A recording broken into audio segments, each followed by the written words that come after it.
What's going on, Orbiters? How's it going? Welcome to the stream. It is Wednesday night, and I was not originally supposed to be streaming tonight, but here I am. I'm back. Back in action. What's going on? Broski, Mr. Brad Saxon in the house, in the chat. Good to see you, brother. Here for some space. Like some Bowie's in space kind of space. That'd be the best kind of space tonight. I'm in the mood for some Flight of the Conchords, David Bowie. Get an eye patch, man. Get an eye patch. Well, for those of you tuning in live, thank you for spending your Wednesday night with me and the Orbital Alliance YouTube channel, where we talk about space and all things related to space, outer space, space travel, astrophotography, space education, rockets, space agencies, whatever it is, we're going to try to talk about it in some fashion. It's what we do Wednesday nights here, 8 p.m. Central in the United States. If you're watching this after the fact and you're just checking out the YouTube channel, thanks for looking at this content here. We hope that you are able to enjoy it and find other content on the channel that will help you learn about space. That's what it's all about. And we are excited that you're here to listen in and just sort of chill and talk about space stuff. For those of you who are brand new to the channel, the Orbital Alliance has been, I'm actually not going to spoil that quite yet. Well, it's not the spoiler, but I'm going to talk about that in a second. We make space content, little 60-second blips, vlogs, and live streams that are all around helping everyone learn a little bit something about space. Even if it's one little thing, that's the goal. So we're glad that you're here, and I hope you explore the channel a little bit. And if you do learn something, I would appreciate your subscription. That would be awesome. That's pretty freaky, Bowie. Yes, that is true. It is freaky, Bowie. I love that Flight of the Conchords episode. I think it's definitely my favorite one. For those of you who are not savvy to Flight of the Conchords, they're a two-man band, kind of like a folk parody duo, I believe they called themselves, from New Zealand. They were really popular in the late 2000s, and they had a TV show on HBO that aired for 2 seasons. And there was an episode in the first season where they kind of had a presence of David Bowie. It wasn't David Bowie, but they sort of impersonated him, and they have a song that they wrote that is centered around David Bowie and his style, his music style, and they make it very spacey, and it's really funny. It's a fantastic episode. I think it's genius comedy. The show is really weird. It's kind of like Napoleon Dynamite-esque comedy, and even that movie's old. That's going on 18 years, I think, at this point. But yeah, it's in that special vein of humor, but I think it's an extra dose of creative compared to Napoleon Dynamite. Flight of the Conchords is ridiculously well written, underappreciated, and I love the 2 seasons that we did get, even though I wish there were maybe a 3rd and 4th season. Brad and I, Brad who's on here on the chat right now, he and I got to see Flight of the Conchords live in Chicago. Goodness, what was that? 3 years ago? 4 years ago? That was amazing. That was super fun. Got to see them at Millennium Park, and I don't remember if they played Bowie in Space. I don't remember their set list much because I was more focused on the new music they were sharing that night. But I think I would have freaked out if they did Bowie in Space live. But gosh, maybe my memory is failing me. So if you're getting interested in that, maybe I'll just give you, this is my my watch reference for the week, like I usually do at the end of the episode. I'm going to recommend that you guys watch the Bowie episode of Flight of the Conchords. I don't remember what it's called. I want to say it's like the 9th episode in season 1. Let me see if I can find it. And Conchords is a pun. It's like not spelled like Concord normally would, but it's like Concord, CHORD, like musical chord. It's a pun. Flight of the Conchords Bowie episode. Oh, see, it's called Bowie. Season 1, episode 6, actually. At least 5 years ago, no Bowies. Okay, thanks, Brad. My memory was not serving me well, that's for sure. Yeah, I guess that's season 1, episode 6. It's where they feature Bowie. Cool. Brett's body image issues. being portrayed in there. And so Brett and Jermaine are the two guys, and they play themselves, but they're kind of like dumber versions of themselves, and they're kind of like not musical hits or music successes. They're just they're just kind of like nobodies who came from New Zealand, ended up in New York, and they can't get a gig to save their lives. They're like not popular. They have like one crazy fan who just like is super all about them and really creepy. But they break into song, which are their actual real life songs that they've written. They've kind of like put them in, and they can sort of have these little moments where they break into the songs, and it's great. But in the episode, Brett has body image issues, which they kind of tie into David Bowie having body image issues and being extra skinny. And then he starts Brett starts having David Bowie dreams, but it's just Jermaine dressed up as David Bowie in his dreams, and he's giving him body image advice. And, but there's also some funny lines that we've been seeing here in the chat, like that's pretty freaky, Bowie. There's Bowie's in space.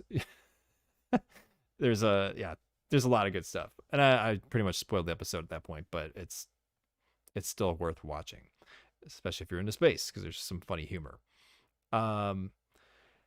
So I'm gonna probably keep this episode a little shorter than last week. Last week we were an hour and 40 minutes, which was awesome. I had so much fun. Thank you to everybody who tuned in last week. If you missed it, it's worth the watch. There's some funny moments in there, and the chat was alive, and I love it. There were so many good questions that came up. We were just talking about space stuff, theory, conceptual stuff, and I learned a bunch because I had to look up some stuff that I didn't know, and that's what it's about. So I appreciate everyone who participated last week. So that's episode 7, live stream number 7. Today was live stream number 8, which is cool. So that means we're 2 months straight, every single week, live streaming here on the channel, and that is a feat. It's an achievement. So I'm proud of that. I'm really, really happy. And like I said, I wasn't supposed to be here tonight. I actually said last week that the stream was going to be off, so we might have an incredibly weak turnout tonight because I did not promo this at all, and I've kind of dialed back the promo on social media for these live streams. But I'm here. I was originally supposed to be in Milwaukee at the Olympic speed skating trials, and we were going with some friends, and they said, oh, hey, no spectators anymore because of all the COVID breakouts. So I think we got refunded our tickets, and basically we canceled it. So I'm not in Milwaukee. I am home, and I am here tonight. So my night freed up. It's like, well, I guess that means I get to stream, which is super fun. So yeah, sorry about the miscommunication. And that even happened 2 times ago. I think I said I wasn't going to be there the next week, and then there I was. I think, again, because of like COVID scares. So I'm not saying don't trust me if I say I won't be streaming the next week, but you just never know at this point. Like, anything can happen. Schedules are changing constantly. Nothing is solid. So I'll do my best to post to Twitter if I will be streaming live that night. Usually that evening is probably the best time to know, but either way, I'm excited to hang out with you guys if you're here. So if you are tuning in, sound off in the chat. What's going on? How are you guys doing tonight? What do you want to learn about? What's a question about space that's been bugging you for your entire life, and you're like, man, I just don't get it. I don't get that at all. What is happening? And I don't know why that is, or I wish I knew what that was. If you got one of those things burn in your mind, just post it in the chat, and maybe I know it, maybe I don't. Most likely I don't. But if I don't, then I will Google it for you, and I will find the most reliable information that I can based on the places I know that we can go to for knowledge, and we'll find the answer together. It'll be awesome. So every week we have a couple routines on the chat or in the stream, and what we like to do, of course, is we like to talk about space news, like what's happened in space world this week, what's current, what are the big things that are happening, because as I've said it 100 times before, space is alive right now. This is like the year to be involved in space. Like I said about 2021 last year. Oh, hey, by the way, first stream of the new year. Happy New Year to all of you. Oh my goodness, that's probably the biggest news. This is great. 2022, Happy New Year to all of you. Everybody's in the new year. the yeah, it's good things are coming down the line, and I hope that all of you had a safe New Year celebration, and I'm just excited to continue live streaming forward into 2022. So that's pretty sweet. Good. As Brad, I see your question. Thank you. I'll come back around to it in a second. So we talk about space news and all the current things. 2021 was a huge year for space achievement. For NASA, for SpaceX, for Roscosmos, all kinds of space agencies, private companies, astronauts, whatever. Space was just, it's a thing to be following. I don't care like what you're into. Space is cool again. And now that it stopped being cool, it just got cooler to a factor of 1,000. And this year will be no exception. And it will increase that gap, those gains, the margin of gain, so many times more. So 2022, let's pay attention, and I'll do my best to be pointing out the big things that happen each week in the stream at the front end of the live stream. Additionally, we do a couple of fun things that maybe even have nothing to do with space every week. We like to pick a favorite Funko Pop off my shelf here and feature a single Funko Pop figure. It's just a stupid thing I do. I have fun with it, and it pleases the fans. So that's what we do. So I'm not going to do that yet because my friend Josh, who watches the stream every week, has said he's going to be late to the stream, and he has requested that I delay the Funko Pop selection until he arrives. So I'll be waiting to see Josh in the chat. And gosh, I was looking at it before we started here. I'm like, which one are we going to do? The problem with this is that I've got like 60 Funko Pops at least back here. I think it's more than 60. Half of them are probably Star Wars, and I kind of want to like keep the variety up. So it's hard to not pick a Star Wars one every week because one, they're my favorite, and two, there's just so many. I just don't want to bore people by always picking a Star Wars one. It's like, oh, it's another Star Wars one again, versus the Fonz. Now it's Darth Vader. So I'm gonna try to keep it, shifting in variety without being crazy. I have a couple things in mind, but I have yet to decide. But we'll hold off. I'm gonna wait for Josh. So we do that, and then at the end of the sorry, my dad just texted me something funny. At the end of the chat, I keep saying chat stream. At the end of the stream, I usually like to advise some fun space media content for all of you to tune into. A book, a movie, and some music, or maybe just one of them or something. I admit I did not come prepared with everything this week, but I do have some things in mind. I already kind of recommended Flight of the Conchords, but we'll come back around to that and at the end of the stream, and we'll talk about it. But we also like to just answer questions about space. People submit in the chat. I do my best to answer them, and we have some fun going from there. So with that, let's talk a little bit about let's do some questions first, then we'll go into space news. Brad asks, what's the deal with the new telescope? Do I need to read that like Jerry Seinfeld in his stand-up? What's the deal with the new telescope? I do a really terrible Jerry Seinfeld, but so James Webb Space Telescope. We've been keeping that posted and live in the space news discussion, and there are a lot of good new things happening with it. Actually, huge news regarding it, and I am going to find a picture from Twitter to show you because that's fair. That can't possibly be copyright. I'm just joking. I think Twitter is probably fair game here. So why wouldn't they want to see it? So I'm going to show you NASA Webb. So the space telescope, James Webb, launched on Christmas, December 25th, Christmas Day. And it gets launched in this giant rocket. It's all tucked in and folded up. And it's going 1 million miles away from Earth at a point called L2, which is Lagrange point 2, which is a specific point beyond the moon. So you go past the moon's orbit, and it's like beyond it. The moon is about 250,000 miles away. L2 is 750,000 more miles beyond that. And it's a specific spot where it kind of tucks in behind the Earth and the moon. And the point of this is so that it stays away and safe from you know, the Earth and the Moon, anything that interferes there. And then it deploys this giant shield that blocks the sunlight, and then the telescope can look in any direction into the deep space world and look as far back as they possibly can see in the universe, farther than we've ever seen before, collect a ton of light, process it into high resolution images. And the point of the shield is to keep the telescope cool so the optics function correctly, but also to block interference, you know, so you get really crisp, uninterrupted images. You know, like right now, it's hard to see, but I've got a big light right up here. You can see in my hand, super bright. My eyes, I'm looking at a camera, but it's like almost obscured because this light is shining in my eye. I can hardly see the camera behind it. It's just like this little shape. But if I block the light, I can suddenly see the camera because all that light's out of the way. Same concept with the telescope.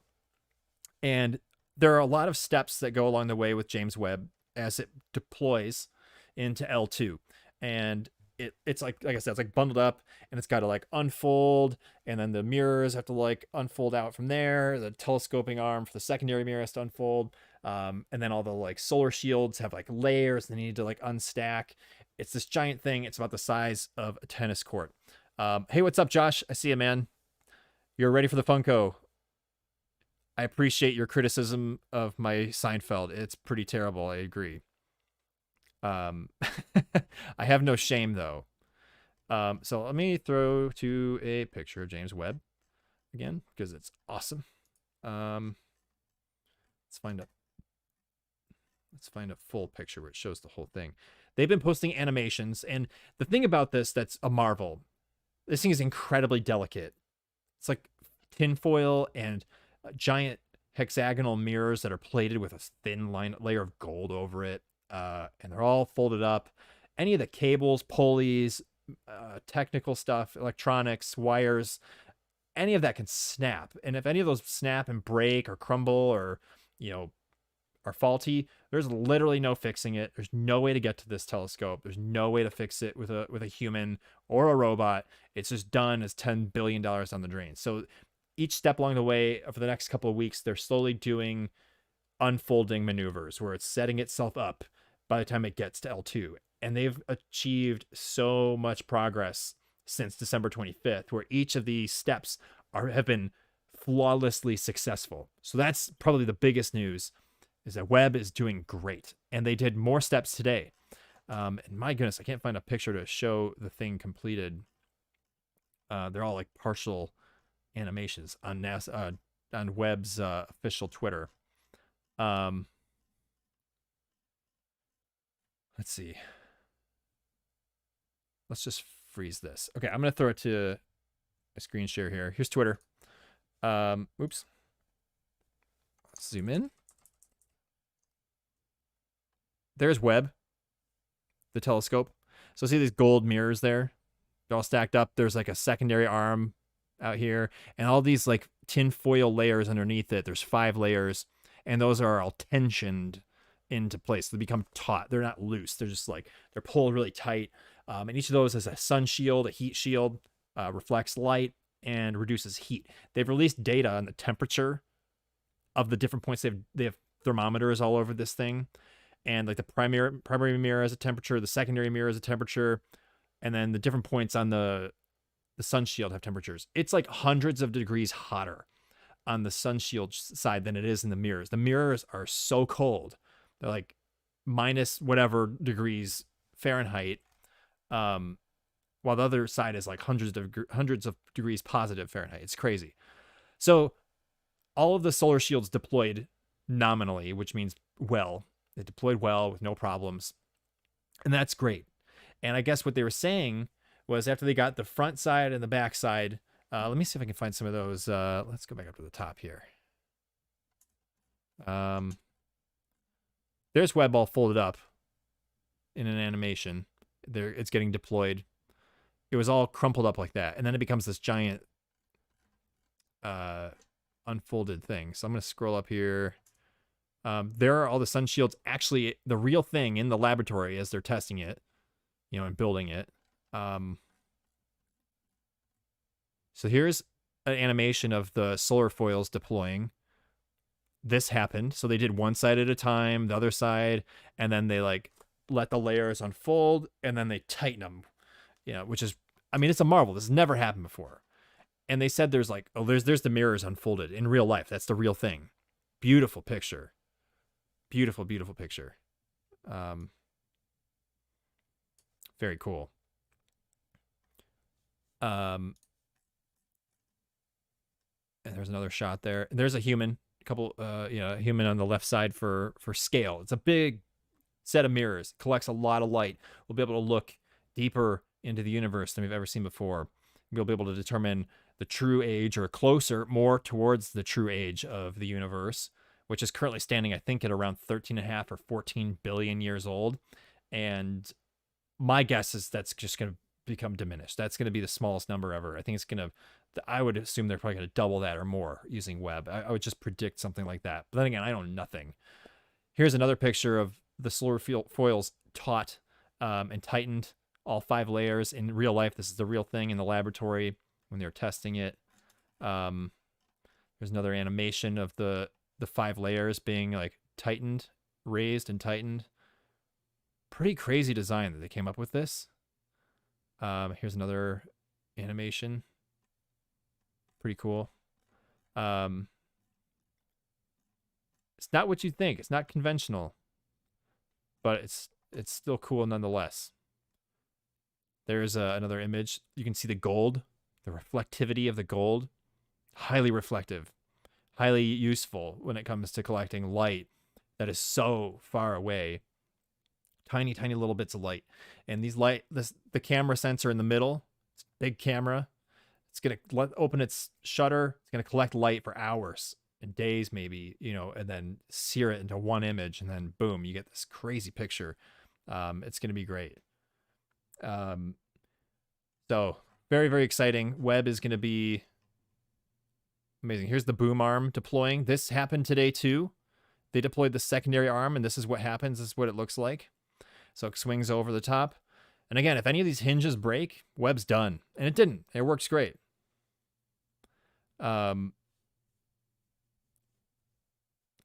So we'll be looking next, the next set of points here, deploying the primary mirror, the little wings on the side. We'll be seeing that complete, I don't know when, next couple of days, I think. And then eventually they'll end up in L2 and it'll be ready to go. What it sounds like is they need to let the thing cool before they can take pictures. So I think it'll be a couple of months before we see any images from this. So if that gives any sort of perspective. So good question, Brad. Thanks for asking what's up with Webb. Kayla asks, what's the oldest space fact? Like, what was discovered first that we still accept as real today? That's an excellent question. I don't know if anyone knows that, but my guess is it probably dates back to the Egyptians or any of those like ancient civilizations, the Greeks. Josh, what do you know? I feel like you would know anything about Egyptians and Greeks, Romans. But my guess it would go beyond that, you know. So, you know, constellations and, you know, I mean, maybe even like certain measurements, because even some of those civilizations were measuring things way back when, and I think we still use those numbers or those methods, even if they didn't know that the Earth was not the center of the universe and stuff like that. Like, I think they were still measuring things correctly. So that'd be my best guess, is that some of those methods for observing probably the earliest space facts. I know like the moon was highly misunderstood for a really long time, maybe until recent, last like 100, 200, 300 years ago, which is really recent in time if you think about it. It's pretty crazy. So yeah, Josh, you are here. You're here. Let's do the Funko. Okay. Let's see. I got to choose one. Goodness. Okay. Well, I have been, so fun fact that's completely unrelated to space. I've been rereading the Harry Potter book series, and it's the first time I've read the whole thing all the way through since I was, a teenager, almost, gosh, I don't know, 2002, 2003, and past that when the books were continuing to come out. So I have one Harry Potter Funko Pop. So I'm gonna feature the one that I have, which is Professor Remus Lupin, who is a dear friend of Harry's dad and a professor for a year. He's also a werewolf. Highly adored character by me and Kayla here in our household. So I'll feature Professor Lupin for the week. I'm currently in the fourth book, Goblet of Fire. I've got like 200 pages left in it, and it's yeah, you lost me at Harry Potter, nerd. Yeah. Hey, dude, that's the pot calling the kettle black, man. But yeah, I like Lupin a lot. He's great. So there's your Funko Pop for the week. Let's see. What planet outside our solar system would be the best or easiest to colonize? Oh my goodness. Ooh. I mean, that's a probably multi-layered question. I mean, there are a lot of planets that we know about. Some that are in what they call the Goldilocks Zone, also known as the habitable zone. Earth is in the Goldilocks Zone for our solar system, for our planetary system, which means it's not too hot, it's not too cold. It's in the sweet spot away from the star, that its parent star. Whereas, like, Mars is technically still kind of in that place, maybe a little on the cold side, but it's it's a place where a planet can be, creating hydrocarbons and biological or bioorganics. Is that the right, or organic building blocks? And it can sustain water and an atmosphere without freezing too much. So probably you want to find a planet that's like that. I know there are a bunch like that we've discovered. Most of the planets we find beyond our solar system are not habitable. They're gas giants, and they're like, staring their star in the face, and they're like roasting away. Most planets are like that, which is crazy. But I would have to say there's probably some out there that are maybe fewer than 100 light years away. And if we were able to achieve some form of high speed travel, we could get there in a lifetime. But then again, I don't know. If we were lucky, then let's talk, like Avatar, the movie Avatar. I believe they go to Alpha Centauri or Proxima Centauri. I think that's the nearest star. It's 4.2 light years away, and that is the closest star to our star. If there are planets there and they are habitable, that'd be your answer. And that's exactly what happened in Avatar. So if you're into Avatar, I would recommend watching that, and then you could probably answer that question. Hopefully there are no like tribal natives that, recreate the Pocahontas story, and then we go from there. We were taking over planets with weapons. Not a good thing. So if it's uninhabited and it's a Goldilocks planet, green light, colonize away. Also call me because I'd like to go. I've heard the Great Pyramid had a shaft aimed at the North Star and associated with stars. And associated stars to launch off the Pharaoh's soul to the afterlife. Any truth to that? That is that's I want to say I've heard something like that. Maybe I don't know anything in detail, but I wouldn't doubt it that the Egyptians would have some form of astronomical influence to their afterlife sequence. Who knows? That might be something worth looking up. Hey, Mom. How's it going? Thanks for joining the stream. You said after tonight's live show, everyone check out the Yerkes tour clip. Thanks for the promo. Shout out to my mom for promoting the Yerkes video. You liked it? Thank you. Thanks for watching it.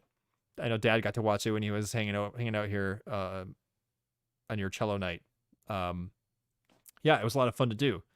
So yeah, if you're brand new to the stream and to the channel, go check out the Yerkes Observatory tour. I've promoted it a bunch on the stream, and it was a lot of fun to make. I released it in December, and it's just the first of many things to come. I plan to do other observatory adventures and other space facility adventures in the future. So if you like that one, let me know where you want me to send me next, and I'll try to make a trip out of it. Josh, you lost me again at Avatar. Yeah, well, I think many people would agree. However, I've heard that the Avatar park in Animal Kingdom at Disney World in Florida is amazing. Last time I was there, they were building it, so I haven't seen it for myself, but I have heard the park is really good and the ride is good. So if it's not worth watching the movie, maybe it's at least enjoying Avatar at Disney World. So if any of us get to go, if any of you have been there, let me know in the chat if you've been to Disney World and have seen the Avatar park. Never too old to learn. That's right, Mom. Never too old. I hope we're all learning as we're dying so that we can get sent to the afterlife through a pyramid into the North Star like the Egyptians.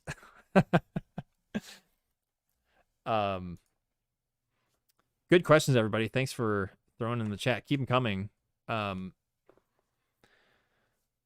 Gosh, let's see what else has been happening in the space world. It's been a kind of a quiet SpaceX time. I know they did test their new version of the Raptor rocket engine, which is huge, and they've been using those on Starship.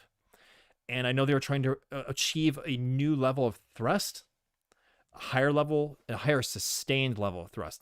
And I think that's the measurement. I could be wrong. Any rocket scientists out there, or rocket engineers, I think that's the proper term, correct me. But I think it's bar. They measure it in bar. Is that atmospheres? I don't know what I'm talking about. But they measured it, and I guess they not only reached 300 bar, but they sustained it for a certain amount of time with their engine. And I guess what I read is that is a difficult thing to do. And other rockets have achieved 300 bar, but they haven't been able to sustain it without destroying the rocket engine. But SpaceX has done it, and that happened this week. So that's big space news. And the benefit of that is if you can achieve more thrust and sustain thrust, then you can launch more reliably in space. So heavier payloads. Stick a whole bunch of those Raptor engines like they are in Starship and in their rocket booster called Super Heavy.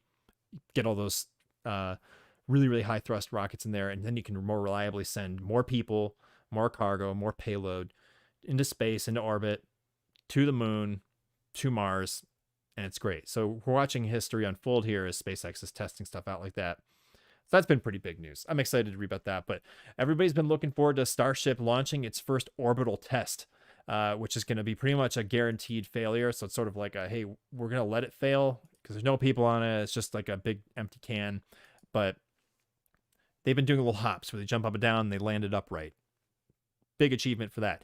Next thing to do, stick it on a rocket booster, launch that, go around the Earth, go into orbit, and then let the booster land upright, and then the rocket comes down, the actual like Starship, and land that. I think they're supposed to just land it in the ocean, but the goal eventually is to catch it and then land it again, and then reuse it, stack it on the rocket booster, send it up again. But the first orbital test, I think we're hoping comes this year, so we'll be on the lookout for that. So that'll be big. That'll be a big week for sure. What method of faster than light travel do you deem the least sci-fi and most feasible? Interesting. Method of faster than light. I'm trying to think of. Well, I don't know if we have a way to achieve faster than light. I mean, unless you're like actually talking sci-fi, like hyperspace engines, warp speed, that kind of thing. I mean, what I do know is solar sails, like literally like wind sails for boats, but like solar sails. So the sun charges, this giant like unfolded foil, and you basically uses solar wind to propel it. What I've read is that you can achieve faster speeds with that than a rocket engine.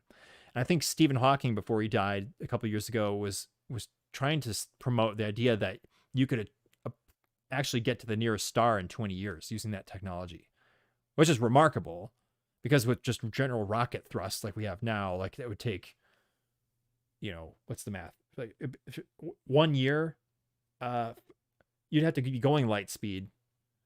And if you were, it would take 4.2 years to get there, which is crazy. So you could cut that down. I don't know. I don't remember the math, but you could do some factor faster using a solar sail.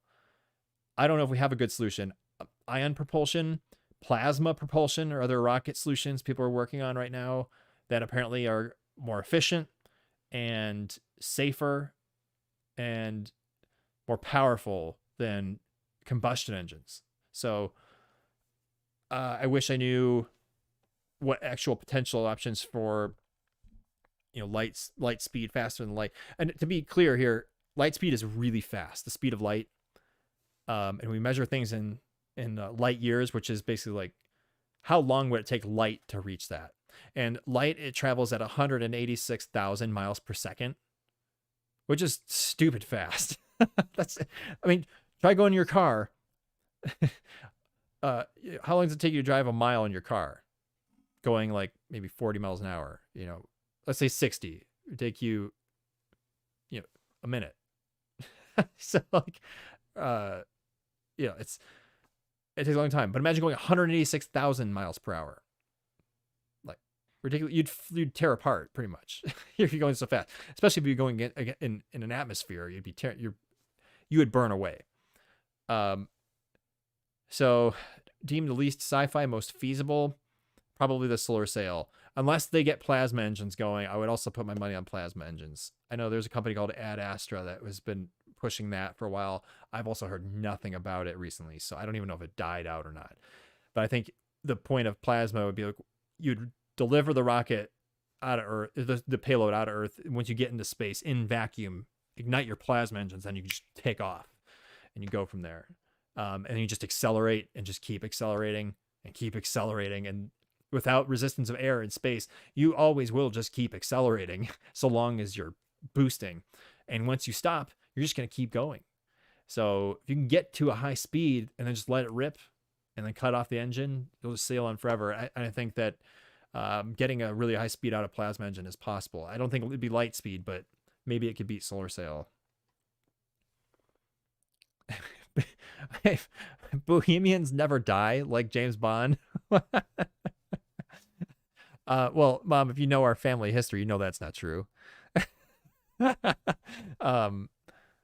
Maybe that's a new Bond movie title. No, the most recent one was No Way to Die. Bohemians have no way to die. I don't know. There's probably a good joke out there.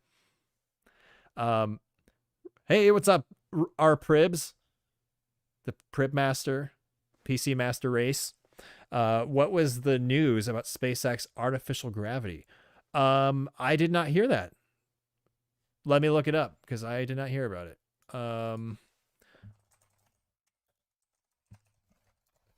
It's the first name. Oh, here's Teslarati. That's a big like Tesla SpaceX news source. CEO Elon Musk talks Starship, space telescopes, and artificial gravity. Where's the point? Let's script the article.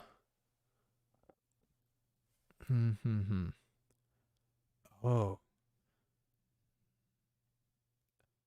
Musk says that SpaceX has also considered tethering crewed starships together and spinning them around at the center of that tether to create artificial gravity for crew members on month-long journeys between Mars and Earth and other planets. The tethered gravity concept has been circulating ever since SpaceX first announced Starship in 2016, loosely researched by NASA and other institutions for decades. No real experimental efforts, save for a single halting test during the 1960s Gemini mission, have never been pursued.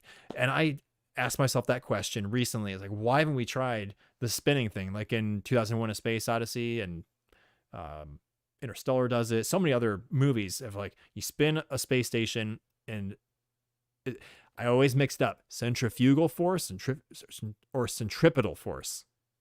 I can never remember which one it is. Probably centrifugal. Is that how you say it? Centrifugal. Yeah, if you can do that, great. And I don't know why we haven't tried it, because that would solve a lot of problems. And I can't imagine it would cost that much more than what we're already doing to create something in just a different shape and just get it to spin.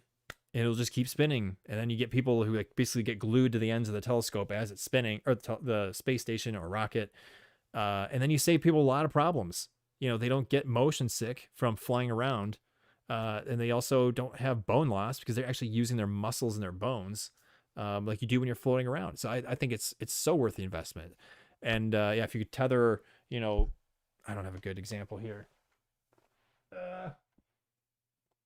Let's use two Funko Pops. Let's use my Steve Irwins. And these were spaceships. If you could like dock them, tether them together, and spin them really fast, not crazy fast, but fast enough, everything would flow to the feet, right? As it's spinning around, nothing would be in the middle, and you spin them and spin them and spin them, and then you could create false gravity. I think it would work, and it'd be great.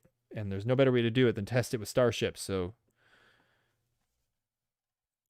hopefully they do that, but we probably won't see it for a couple of years if they do, when they actually are like reliably sending people to the moon using Starship, which will happen because SpaceX not only is going to do it themselves, but NASA has contracted them for the human landing system, HLS, the contract for delivering payloads of human and cargo to the moon. So yeah, good question, man. I wish they would promote that a little bit more, but Elon also just talks off the cuff about all kinds of things all the time, and generally they're like little funny ideas, but they most of the time end up happening, which is the best part about SpaceX and Tesla. So you just try crazy things and people love it, and they're like, hey, let's do it. If you could name a ship, what would you name it? And don't say Normandy. Good question, Josh. Well, I think I have the perfect answer for that. So my one of my best friends from childhood, Doug, he and I had spent years actually writing background for a world, like a fantasy world, and there was a pirate ship that we wrote a lot about. We made characters for it. We did like D&D sessions for using the characters in the world. We wrote backstories, and the pirate ship that we had was called the Tempest Rose. And I would call the ship the Tempest Rose. I think that would be a really, really sweet ship as an homage to the world that Doug and I created, and of course, to our friendship. But I just think it sounds awesome. Who wouldn't want to sail into deep space on the Tempest Rose? That sounds sick. I would do it. Tempest Rose. It might imply that we would be space pirates, just so you know. So I'll go with that. Let's see. I have way too many tabs open right now, which is unlike me. I usually keep myself pretty contained. Let's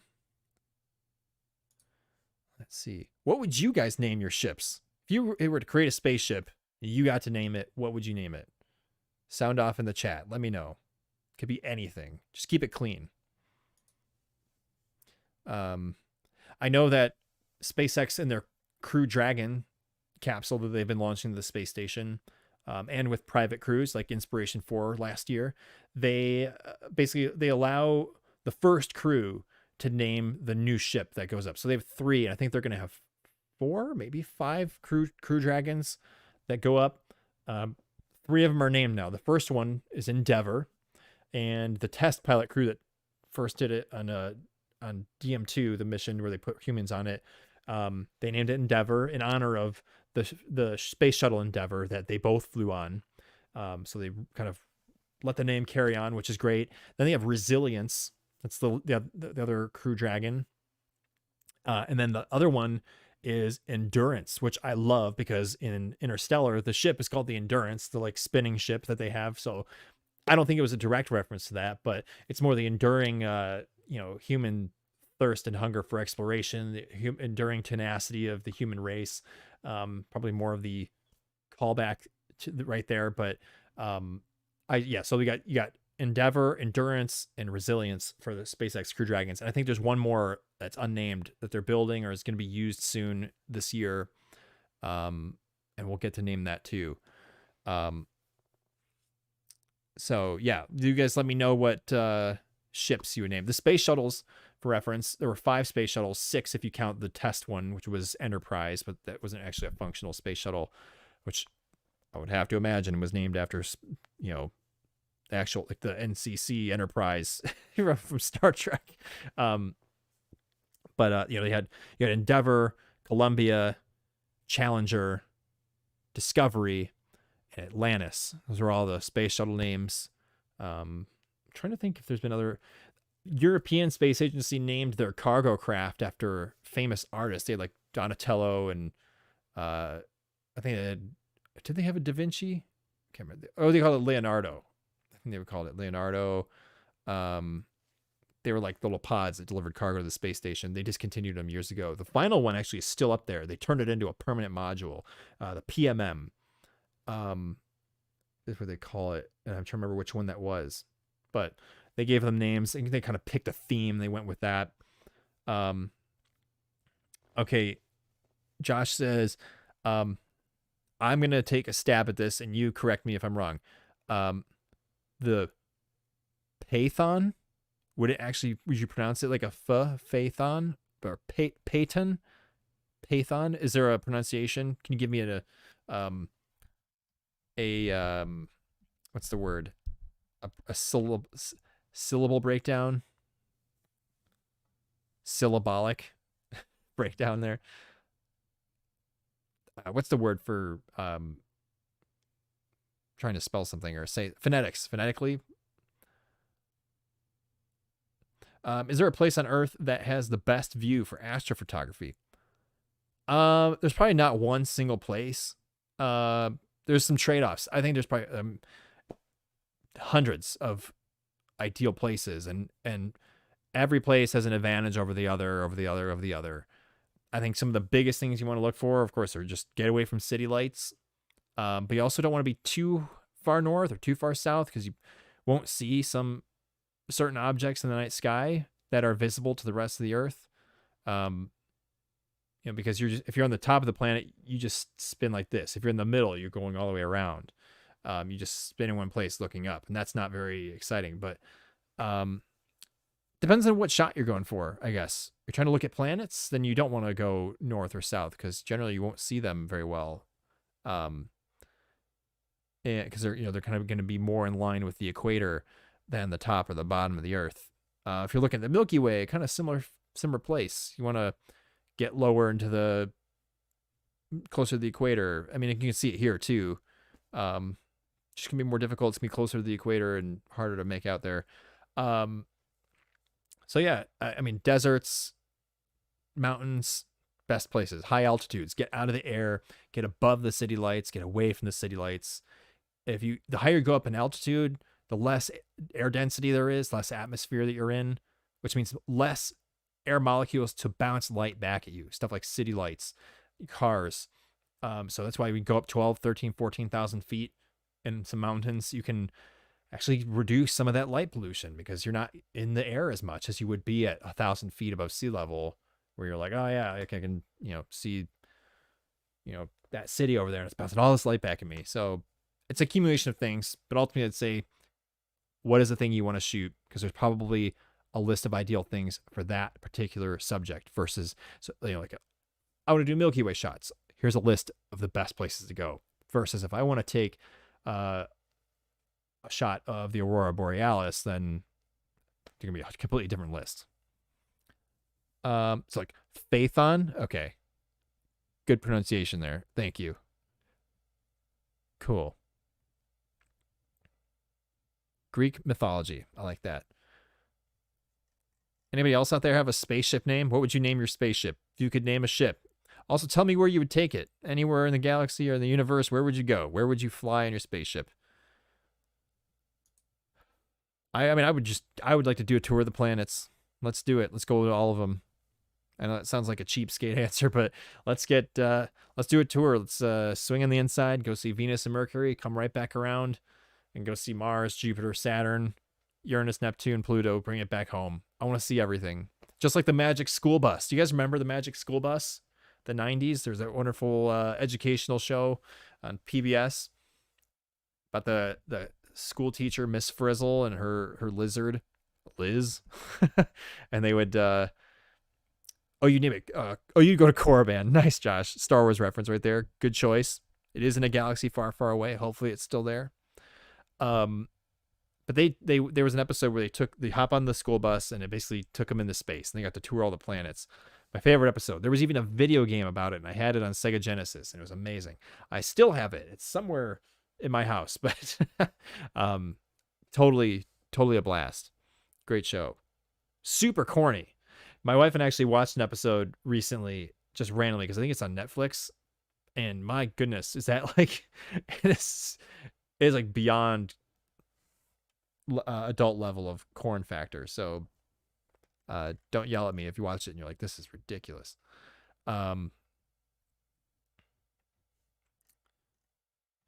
Okay.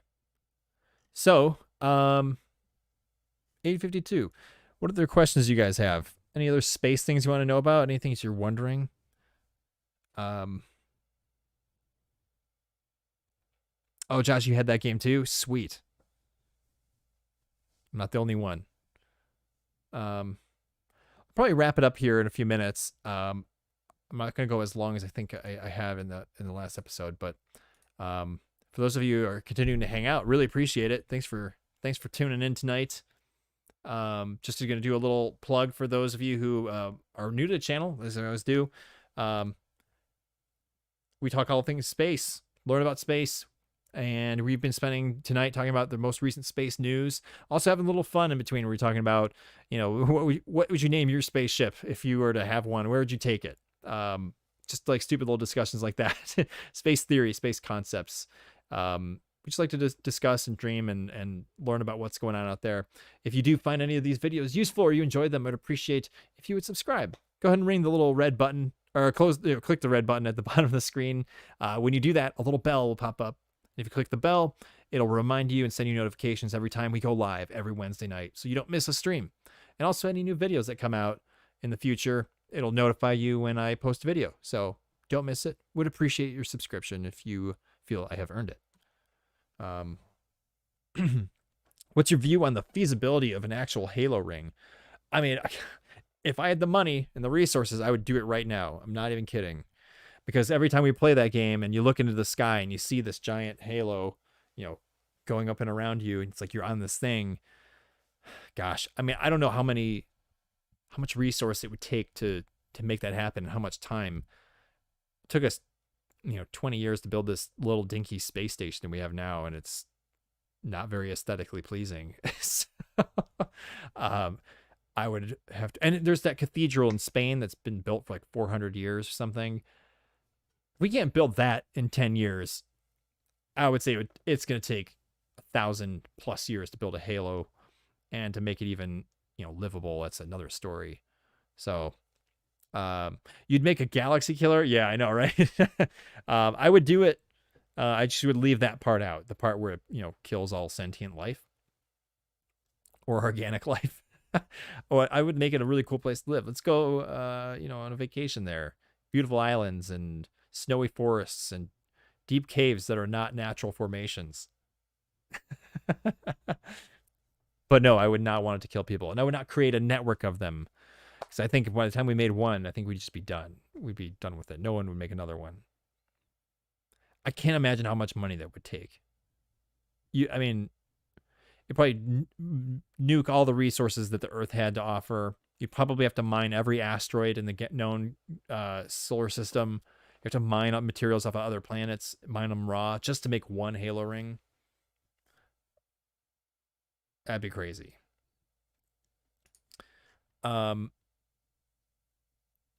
This was pretty funny. Let me share this. Okay, here, I'll pause. But you'd make an AI that you'd want to destroy with a plasma cannon. Yeah, right. I would make the AI, that's for sure. So the official, we were talking about James Webb Space Telescope. The official Twitter for Webb has been very humorous recently, and today they posted something funny. I'm going to share it with you here. Look at this.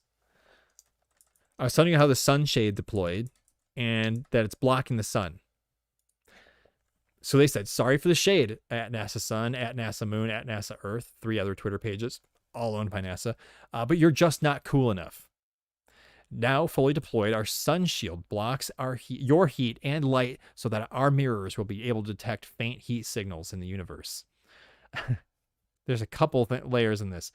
Sorry for the shade. That's a pun. They deployed a sunshade. It's funny. And the sun, the moon, and the earth, because it's blocking all 3 of those things that will be reflecting light at Webb. But you're just not cool enough. It's also blocking heat. So the pun there is temperature. And look at this. They blocked The NASA web official account blocked on Twitter the NASA Sun account, the NASA Earth account, and the NASA Moon account. They actually blocked them. Another pun, because it's what the Space Telescope is doing. And I think NASA Moon responded, seems like the newest telescope in space is going through a phase. That's true. But we get it at NASA Web. Your future's so bright, you got to wear shades. And that future involves looking deep into the past.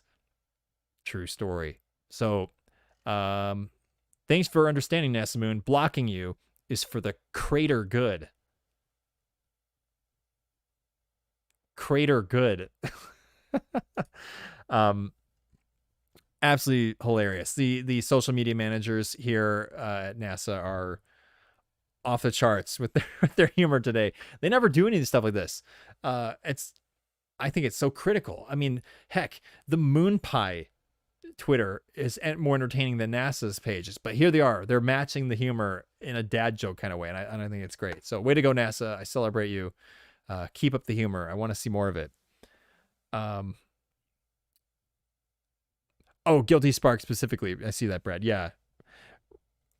Right. Well, if that's the case, if I'm going to build Guilty Spark, then I would need to make I need to bring Sergeant Johnson here with his Spartan laser.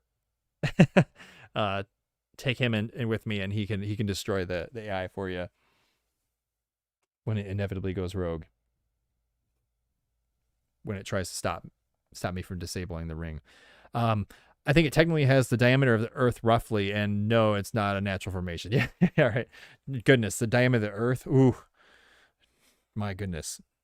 Well, if that's the case, then we're never going to be able to do it without colonizing other worlds and stealing all their materials. You'd probably have to just go to different solar systems, or star systems, not solar systems, and just have them purely for mining. You basically would deem a world unusable other than for its like uninhabitable, and be like, I'm just here for your iron and your metal alloys and your carbon, and we're gonna make a station, and then just destroy the planet and just take its resources and render it, null and void. I mean, that's terrifying to think about, to be honest. But if there are enough planets out there, why not just burn through them? Right? Is that weird? I don't know. That's a moral dilemma. Say there's no life at all on that planet, and you've searched and they look, it's nothing. Actually, it's not even worth trying to live there. But hey, there's resources to build with.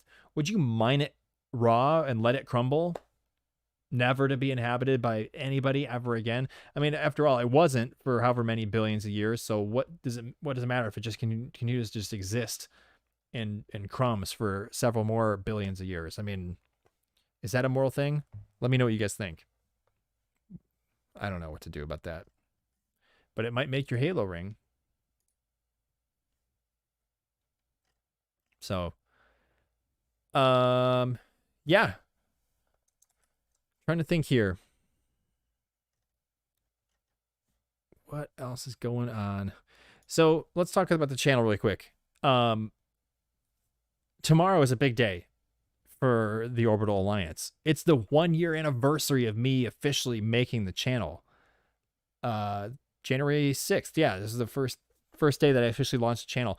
I don't think I posted a video on it for another few days. I think the 8th or something like that. But I actually formed the channel on YouTube, made it, tomorrow, 1 year ago. So I just want to take a moment and celebrate that fact that we've been here for a year. We've made it. We're actually still making content. That's amazing.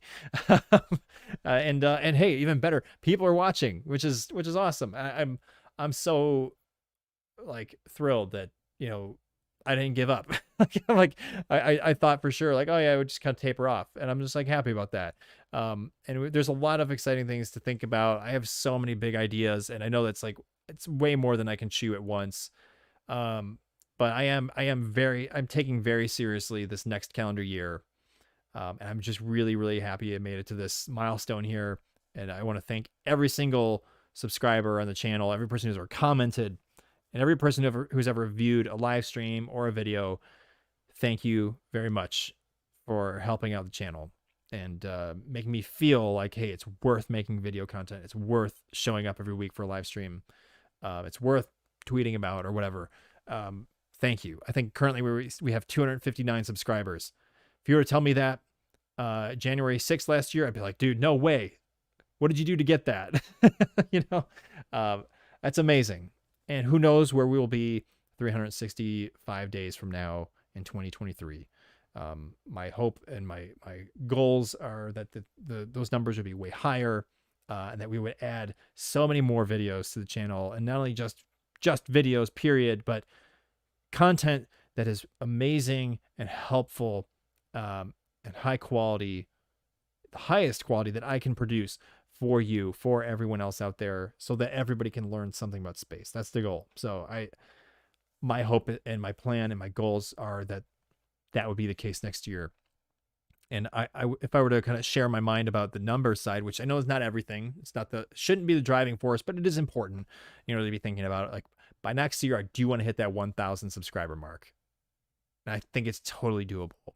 And with some of the ideas I have in my mind for future video content coming up this year, I think that's achievable. And if we made it to 259 in 1 year with no traction at all, I think with even just the little traction we have now, we can get there and we can do it. So I'm really looking forward to it, and I'm just trying to celebrate it tomorrow and make it a big day. What I do want to do, if I can make the time this week, is I would like to produce a little video for the channel that celebrates, you know, where we've been, and be on the lookout for that. Maybe in the next day, maybe by Friday, if I can crank that out fast enough. Just a short little thing, maybe a minute or two. But I like to mark milestones. I think it's important to celebrate along the way, that you don't forget the progress and the journey, you know.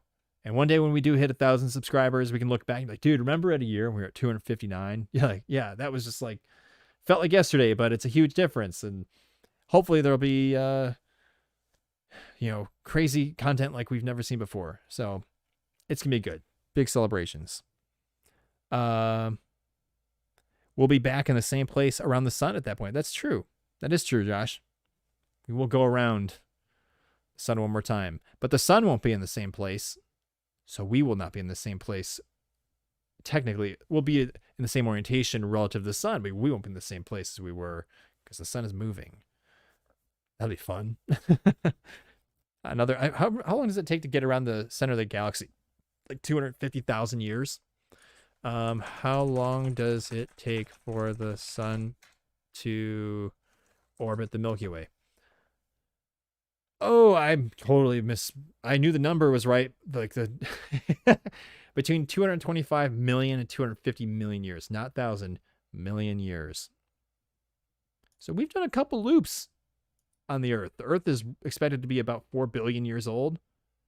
So we've done a few laps around the Milky Way. That's not bad. I didn't know about it. I didn't think about that. That's crazy. So we're scooting.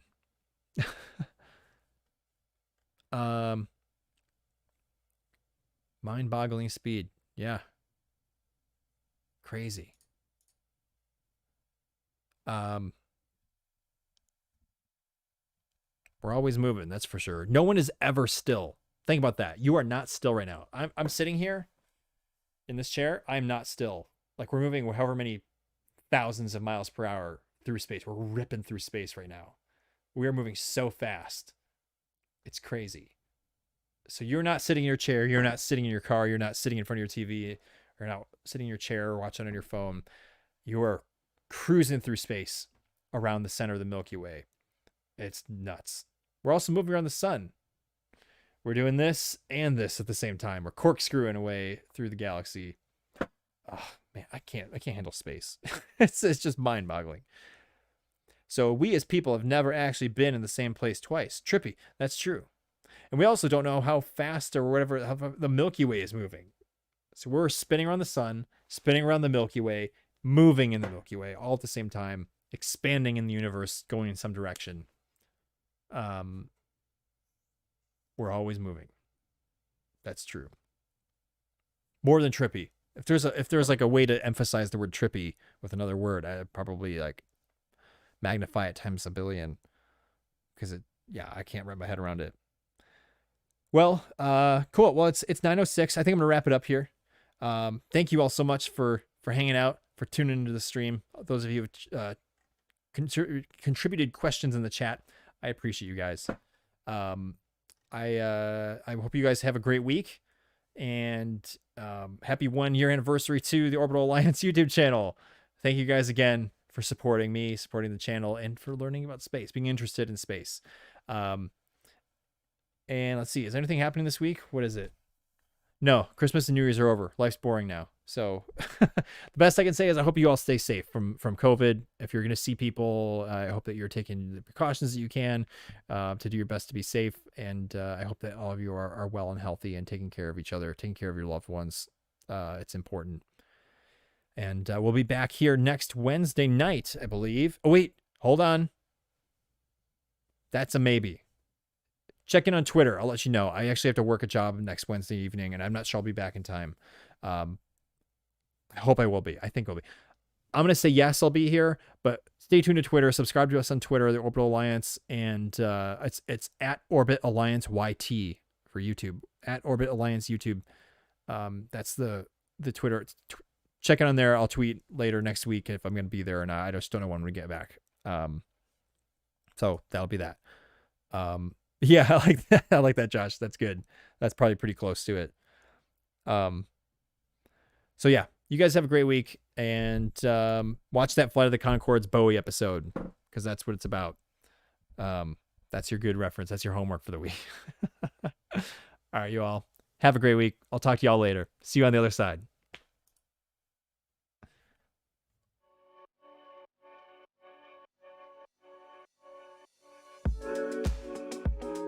Have a great week. I'll talk to y'all later. See you on the other side. Have a great week. I'll talk to y'all later. See you on the other side.